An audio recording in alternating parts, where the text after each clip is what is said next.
AD is perpendicular to BC. It means angle between AD and BC will be 90.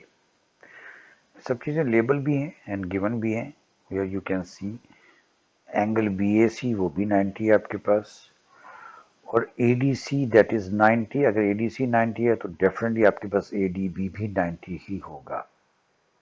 That would be 90 क्योंकि angles on the straight line their sum is 180.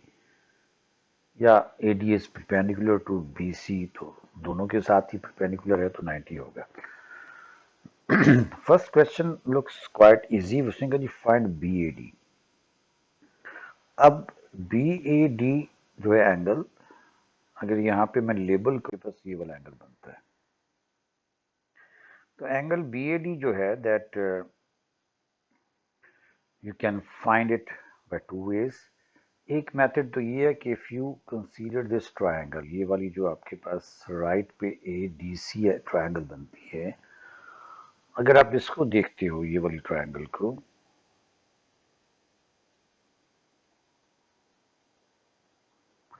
तो इस triangle में you know one angle is 30 given,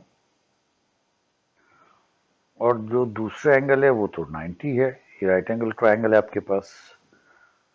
the triangle I am talking about is that is ADC. तो as we know sum of angles of triangle 180 होता है. तो if this is 90 30, तो ये वाला जो पार्ट है, ये जो आपके पास एंगल DAC है वो 60 आ जाएगा. सम ऑफ एंगल्स जो है वो 180 होता है. Sum of interior angles of a triangle that is always 180. तो ये आपके पास 60 आ जाएगा. अब in the question we are given that BAC is 90. जो पूरे का पूरा BAC है वो आपके पास 90 है. तो अगर 90 में से 60 माइनस करते हो तो ये डायरेक्ट आपके पास 30 आ जाएगा. बस टोटल जो है वो आपके पास 90 है. एक मेथड ये भी हो सकता था, दूसरा ये भी हो सकता था. If you take triangle ABC, तो BAC तो 90 है, ये 30 है, तो आपके पास ये वाला एंगल 60 बन जाएगा. और इस 60 से फिर आप अगेन ADB जो इस वक्त आपको ब्लू शेडेड ट्रायंगल नज़र आ रही है, उसमें भी वही 30 90 है, तो तीसरा आपके पास 60 आ जाएगा.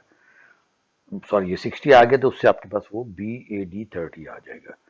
तो दोनों तरह आप जिस तरह मर्जी कर लें. तो ये इसमें आपको कोई ट्रिग्नोमेट्रिक रेशियोज या कुछ लगाने की ज़रूरत नहीं है. ये सीधा सीधा आपके पास यही चीज़ आ जाएगी. Then we have to find BD. अब BD फाइंड करने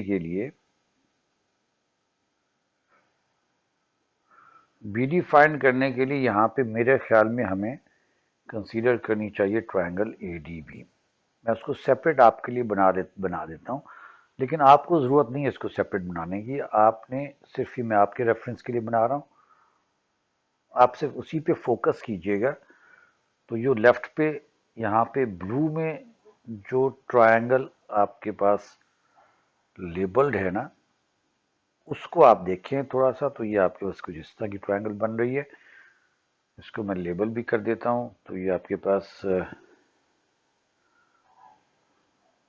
ये वाला ऊपर वर्टेक्स जो है दैट इज A. ये एंगल आपका 90 है which is D, not B, this is D. और जो आपके पास लेफ्ट पे कॉर्नर है वो B है.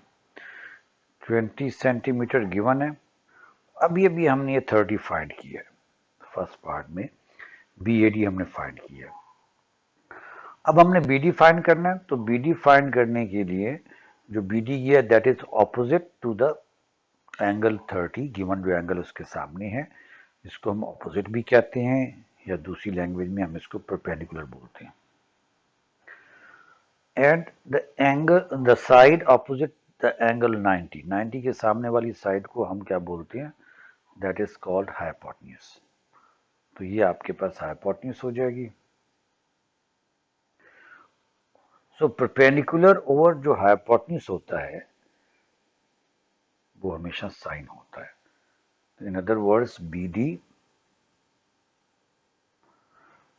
ओवर BD ओवर 20 यानी परपेंडिकुलर, या आप ऑपोजिट कह लें, opposite over hypotenuse that is sine of the angle. तो साइन 30 आ गया आपके पास. और यहाँ से BD is equal to 20 30 times sine 30 और साइन 30 जो है वो